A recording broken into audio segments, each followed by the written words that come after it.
আসসালামু আলাইকুম। কি ভাবছেন আপনার মন খারাপ? যদি আপনার মন খারাপ হয় তাহলে আমার ভিডিওটা একটু ঘুরে দেখবেন। কারণ যদি আমাকে আপনার ভালো একটু কমবা লাগে, কিন্তু প্রকৃতি আপনাকে আপনার মন সুস্থ করার মতো সুযোগ সুবিধা চলে আসবে।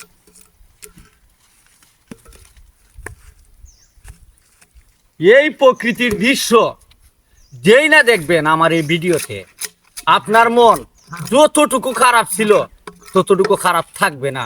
ভাই, এই ধরনের প্রকৃতি দেখলেও মনটা জুড়িয়ে যায়।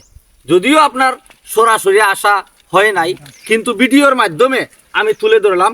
অনেক সময় আমি অনেক চা বাগানের প্রকৃতিগুলা দইরা তুলি, সৌন্দর্যগুলা দইরা তুলি। আজকেও এইরকমই একটা ভিডিও আপনাদের সামনে তুলে ধরার জন্য এই ভিডিওটা মূলত। তো প্রিয় বন্ধুরা, ভালো থাকবেন আর ভিডিওটি একটু ঘুরে দেখে নেবেন। খুদা হাফেজ।